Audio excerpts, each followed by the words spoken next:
하나님 말씀은 누가복음 6장 27절에서 38절까지 말씀입니다. 그러나 너희 듣는 자에게 내가 이르노니 너희 원수를 사랑하며 너희를 미워하는 자를 선대하며 너희를 저주하는 자를 위하여 축복하며 너희를 모욕하는 자를 위하여 기도하라. 너의 이 뺨을 치는 자에게 저 뺨도 돌려대며 내 겉옷을 빼앗는 자에게 속옷도 거절하지 말라. 내게 구하는 자에게 주며 내 것을 가져가는 자에게 다시 달라 하지 말며 남에게 대접을 받고자 하는 대로 너희도 남을 대접하라. 너희가 만일 너희를 사랑하는 자만을 사랑하면 칭찬받을 것이 무엇이냐? 죄인들도 사랑하는 자는 사랑하느니라. 너희가 만일 선대하는 자만을 선대하면 칭찬받을 것이 무엇이냐? 죄인들도 이렇게 하느니라. 너희가 받기를 바라고 사람들에게 구워주면 칭찬받을 것이 무엇이냐? 죄인들도 그만큼 받고자 하여 죄인에게 구워주느니라. 오직 너희는 원수를 사랑하고 선대하며 아무것도 바라지 말고 구워주라. 그리하면 너희 상이 클 것이요 또 지극히 높으신 이의 아들이 되리니 그는 은혜를 모르는 자와 악한 자에게도 인자하시니라. 너희 아버지의 자비로우심같이 너희도 자비로운 자가 되라. 비판하지 말라. 그리하면 너희가 비판을 받지 않을 것이요 정죄하지 말라. 그리하면 너희가 정죄를 받지 않을 것이요 용서하라. 그리하면 너희가 용서를 받을 것이요 주라. 그리하면 너희에게 줄 것이니 곧 후히 되어 누르고 흔들어 넘치도록 하여 너희에게 안겨주리라. 너희가 헤아리는 그 헤아림으로 너희도 헤아림을 도로 받을 것이니라. 아멘. 우리가 여러분 누가복음 5장, 6장 이렇게 5장은 뭐 특색 때문에 잘 보지를 못했지만 우리 6장의 말씀을 이어서 계속해서 보고 있습니다. 5장에서 여러분 했던 말씀 중에 가장 중요했던 말씀 중에 하나는 새 포도주는 새 부대에, 새 포도주는 새 부대라고 하는 말씀이었어요. 거기서 여러분 포도주의 의미를 제가 어제 새벽 말씀에 잠깐 말씀을 드렸는데 그 새 포도주의 상징의 의미는 예수님이었다. 그리고 그 부대는 예수님과 연결되어진 사람들을 의미한 것이다. 이렇게 말씀을 드렸습니다. 또 하나님의 백성들은 옛 예루살렘에 머물러 있지 않다는 겁니다. 새 이스라엘이 임했고 또 하나님의 나라가 임했다 말씀을 드렸죠. 그리고 그 나라의 진정한 왕, 진정한 주인은 누구냐? 예수 그리스도다. 예수님이 왕이시고 예수님이 주인이시다. 이렇게 말씀을 드렸습니다. 또 하나님의 백성들은 어떻게 살아가야 되는가 말씀을 했을 때 구약에서도 보면 여러분 하나님의 나라, 나라에는 있어야 될 것이 있는데 땅이 있어야 되잖아요. 그리고 사람이 있어야 됩니다. 그리고 법이 있어야 나라가 되는데 하나님께서 구약에 이 모든 것들을 다 주셨어요. 이스라엘이라고 하는 사람들을 주셨고 율법을 주셨고 가나안을 주셔서 하나님의 나라가 이루어지게 하는 그런 일들을 말씀해 주셨습니다. 그리고 구약에는 이렇게 이어졌잖아요. 혈통적으로 이어지는 아브라함과 이삭과 야곱, 또 야곱의 12 또 아들들 12지파가 되는 그런 하나님의 나라와 백성들이 등장을 했습니다.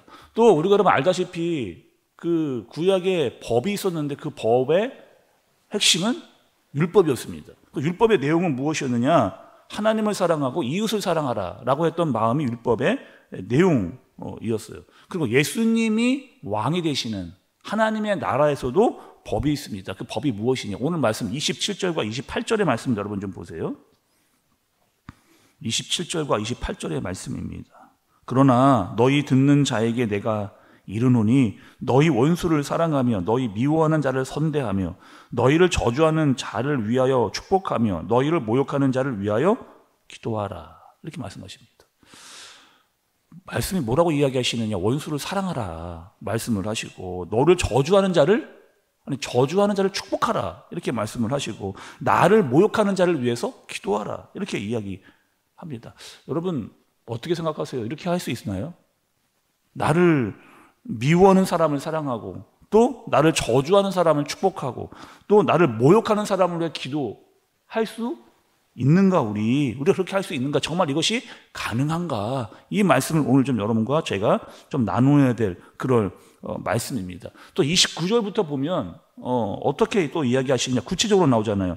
뺨을 맞았습니다. 뺨을 맞은 거예요. 그런데 여러분 상대방에게 내가 뺨을 맞는다고 생각해 보세요. 얼마나 모욕스럽고 또 분노가 올라오잖아요.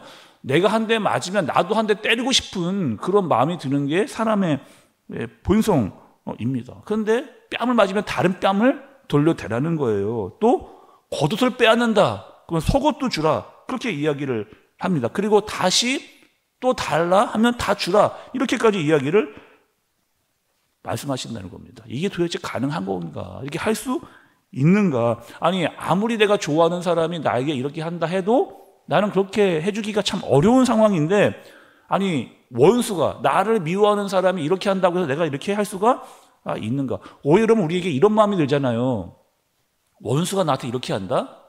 그 원수의 있는 거 다 내가 뺏어 오고 싶습니다. 또 저 원수 나를 미워하는 사람 저 사람 아주 망했으면 좋겠다 라고 하는 마음이 우리 안에 든다는 거죠.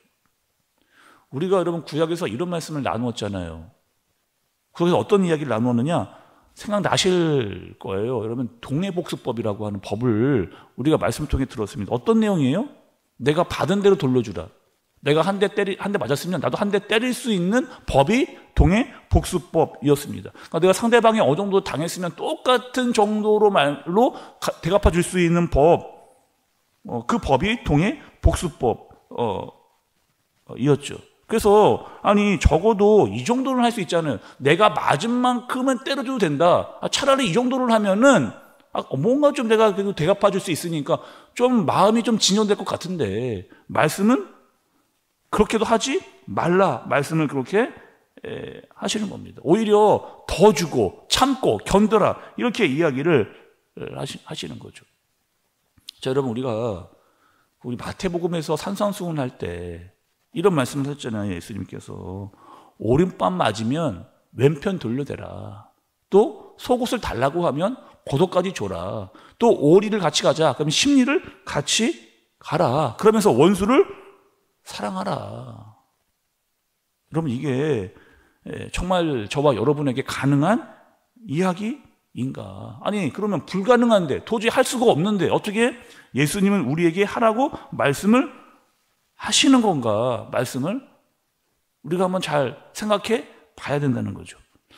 우리가 여러분 최근에 이 말씀을 많이 들었잖아요. 산상수훈의 말씀과 또 오늘 이 누가복음을 통해서 예수님께서 우리에게 하시고자 하는 말씀은 뭐예요? 결국에 선을 악으로 이기라. 말씀으로 말미암아 그렇게 할 수 있다라고 이야기를 하시는 겁니다. 그리고 그렇게 하신 분의 실제적인 모습을 말씀이 우리에게 보여주고 계시는 거예요. 예수님이 채찍에 맞으셨습니다. 예수님이 채찍에 맞으시고 예수님께서 뺨을 나를 죽이려고 하는 사람들, 원수 같은 사람들에게 뺨을 예수님께서 맞으신 거예요. 침뱉음을 당하고 십자가에 못 박히는 그런 일을 예수님이 당하셨습니다. 아니 예수님이요 똑같이 해줄 수 있었어요. 예수님이 나를 함부로 여기고 나를 미워하면 나를 업신여기고 모욕하는 자들에게 똑같이 예수님이 해주실 수 있었습니다. 더 심하게, 더 가혹하게, 더 잔인하게, 더 혹독하게, 더 아프게. 아니 12군단이나 되는 천사들을 불러 다 싸그리 그냥 없애버릴 수도 있었습니다. 예수님 그렇게 왜 하시지 않는가? 예수님 왜 끝까지 참으시는가? 그래서 여러분 우리가 특세 때 들었던 말씀 중에 뭐예요? 사랑은 오래 참는다. 사랑은 온유하다라고 하는 말씀을 우리가 들었던 거죠. 솔직히 우리는 원수를 사랑하고 나를 모욕하는 자를 위해서 기도하고 축복하는 일 할 수 없습니다. 사실.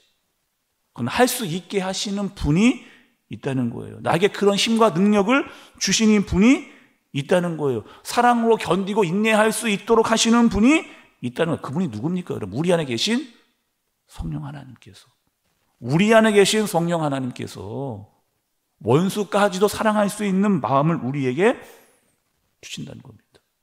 예수님은 왜 우리에게 원수를 사랑하라고 말씀하셨을까요, 여러분? 너무 힘든 일인데 원수를, 나를 미워하는 사람을 사랑하라고 하는 것은 너무나 힘든 일인데 예수님은 왜 원수를 우리에게 사랑하라고 하셨느냐 말이에요. 예수님께서 이렇게 말씀하시는 겁니다. 내가 너희를 얼마나 사랑하는 줄 아니. 내가 너희를 얼마나 사랑하는 줄 아니. 그리고 진짜 사랑의 모습을 언제 나오는 줄 아니. 진짜 사랑의 모습을 언제 나오는 줄 아니. 원수를 사랑할 때라는 거예요. 원수를 사랑할 때. 원수를 사랑할 때 그 아픔과 헌신과 섬김과 눈물을 알게 될 것이다. 다시 여러분, 원수를 사랑할 때 그 사랑할 때 나오는 아픔, 헌신, 섬김, 눈물을 그 진짜의 의미를 알게 될 것이다. 그리고 그 섬김의 모습, 헌신의 모습, 사랑의 모습을 예수님이 보여주신 겁니다. 그럼 예수님은 우리에게 불가능한 일이라고 하지 않고 가능한 일이다 말씀을 하시면서 우리의 수준을 더 높이시는 예수님의 모습을, 그 말씀을 우리가 듣게 되어지는 거죠. 다시 오늘 말씀을 정리하겠습니다. 여러분, 원수를 사랑하는 거, 나를 미워하고 나를 모욕하는 자를 축복하고 기도하는 거 쉬운 일 절대로 아니죠. 거의 불가능해 보이는 일입니다. 그런데 말씀 불가능하다 말씀하지 않고 할 수 있다.